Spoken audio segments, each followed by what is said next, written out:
हमारे मनोज शौकीन जी मैं पिछले 30 सालों से जानता हूँ। मैं उनसे जब भी मिला बहुत ही पोलाइटली हमसे बात की है। जो भी काम कहा उन्होंने किया है। कई बार तो मैंने उनको फ़ोन पर भी बोल दिया कि ये काम ये नहीं होना चाहिए या होना चाहिए, तो उन्होंने कभी भी मना नहीं किया। अब भी जैसे ही इस इलेक्शन में आए, जीत कर आए, तो वो यहाँ धन्यवाद करने के लिए भी हमारे लिए पहुँचे थे। तो उसने हमें 2-3 चीज़ों की डिमांड करी। उन्होंने उसमें जब हमने 3 चीज़ों की डिमांड की तो उन्होंने उसको 5 बना दिया। अच्छा, अपने आप ही कहा कि एक्स्ट्रा भी ये होना चाहिए। मैंने उनको बोला था कि हमारे यहाँ रोड नहीं बने हैं, पिछले 10 साल से रोड बनवा दिए, गलियाँ टूटी हुई हैं। दूसरा मैंने ये कहा था कि हमारे यहाँ सीवर लाइन बहुत ज़्यादा पुरानी हो चुकी है, टूट चुकी है, इसको दोबारा डलवा दिया जाए। हमारे यहाँ के लोग बहुत परेशान हैं क्योंकि जिस टाइम डाली गई थी उस टाइम पर यहाँ की आबादी बहुत कम थी। आज कम से कम 60% आबादी बढ़ चुकी है जी। तो कई गुना आबादी होने के कारण बहुत परेशान थे। जैसे ही हमने सीवर लाइन की डिमांड रखी, उन्होंने उसी टाइम हाँ कर दी, रोड की हाँ कर दी। पानी के लिए उन्होंने अपने आप ही बोला कि भी पानी की लाइन भी बदलवाई जाएगी। उसके बाद उन्होंने हमारी पीएनजी की लाइन के लिए भी अपने आप ही बोला कि ये पीएनजी की लाइन भी डलवा दी जाएगी ताकि आने वाले टाइम के लिए लोगों को परेशानी ना हो। ये हमारे विधायक जी की हम बार बार धन्यवाद करते हैं। इतना जो भी हम फ़ोन करते हैं किसी भी टाइम, चाहे वो रात का टाइम हो, दिन का टाइम हो, कभी भी फ़ोन मिस नहीं करते हैं। हमें हर टाइम सेटिस्फैक्शन जवाब मिलता है और काम करने के लिए हमेशा तैयार है। कानून व्यवस्था को लेकर के आपके क्षेत्र में क्या स्थिति है?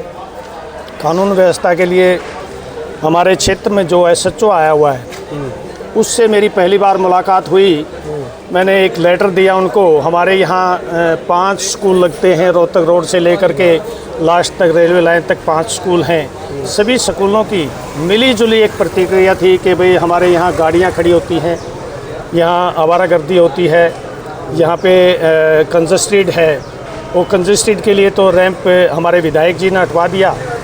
और यहाँ जो ई रिक्शा की बहुत ज़्यादा परेशानी थी, गलियों से ई रिक्शा निकल करके जाती थी। जैसे हमने हमारे एसएचओ तोमर जी को जब हमने लेटर दिया तो उन्होंने संक्षिप्त रूप में, बहुत छोटे रूप में जवाब दिया था कि 1 सप्ताह के बाद मुझे बता देना कि भाई क्या हल होगा। मैं आपको आश्वासन कुछ नहीं दूंगा, 1 सप्ताह के बाद आप लोग अपने आप ही बताएंगे। 1 सप्ताह के बाद फिर क्या बताएं? 1 सप्ताह के बाद हमें प्रतिक्रिया देखने को मिली कि हमारा यहाँ से ई रिक्शा बिल्कुल ही आनी बंद हो गई और हमें उससे छुटकारा मिला।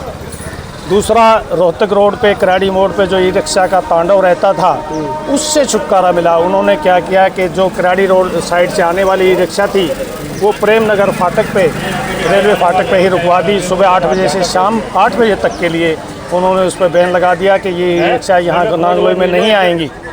उससे हमें बहुत ज़्यादा बेनिफिट मिला और जब भी हम उनको कॉल करते हैं वो भी हमारे साथ हमेशा खड़े रहते हैं। एक यहाँ पे कोई इतवार बाजार लगती है, क्या उससे लोगों को दिक्कत है या वहाँ पे दिक्कत? हाँ, ये बिल्कुल बहुत बड़ी समस्या है। संडे बाज़ार जो लगता है बहुत ही बड़ा बाज़ार होता है, उसमें इतनी ज़्यादा भीड़ होती है, उसमें जेब कतरे भी 50% की संख्या में शामिल होते हैं। हमारी बहू बेटियां वहां तक जा कर के आसानी से कोई भी चीज़ खरीद नहीं सकती, वहां तक हम जा नहीं सकते। जैसे हम कॉलोनी से निकलते हैं, रोहतक रोड पर चढ़ते हैं तो कई बार 5-5 मिनट के गैप में हमें वहां तक पहुंचना पड़ता है। सिर्फ 20 कदम में हमें 5 मिनट लग जाती हैं। और जब हम मेट्रो में जाने की कोशिश करते हैं तो वहाँ रेहड़ी पटड़ी इतनी ज़्यादा होती हैं, उससे हम बड़े परेशान हैं। उससे हमने अपने विधायक जी को भी और अपने एमपी साहब को भी, हमने सीएम रेखा गुप्ता को भी हमने लेटर लिखा है। हमारे एसएचओ साहब भी काफ़ी ट्राई कर रहे हैं, एमसीडी वाले भी काफ़ी ट्राई कर रहे हैं, लेकिन अभी तक उसका परमानेंट सॉल्यूशन नहीं हुआ है और उसका ज़्यादातर तांडव चल रहा है। हम चाहते हैं कि उन लोगों को रोज़गार नहीं छीना जाए, लेकिन हमें रास्ता मिले। हम चाहते हैं कि सिस्टम से लग जाए, हमें कोई परेशानी नहीं है उसके लिए। बाजार लगता रहे, सिस्टम से लगे।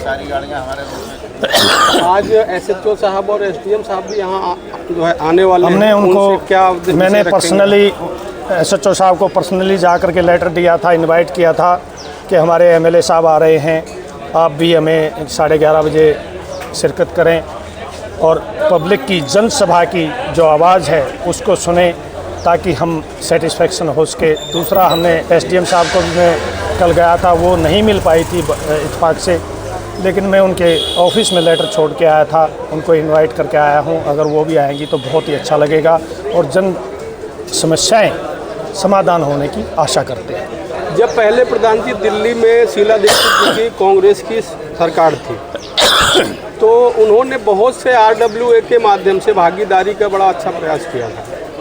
आप पिछली जो हमारी सरकार रह चुकी है आम आदमी पार्टी की, उसकी तुलना में और अभी जो रेखा गुप्ता जी की भाजपा की सरकार है, उनसे क्या अपेक्षा रखते हैं? आपकी आरडब्ल्यू के साथ कैसे सरकार अपना सामंजस्य रखे?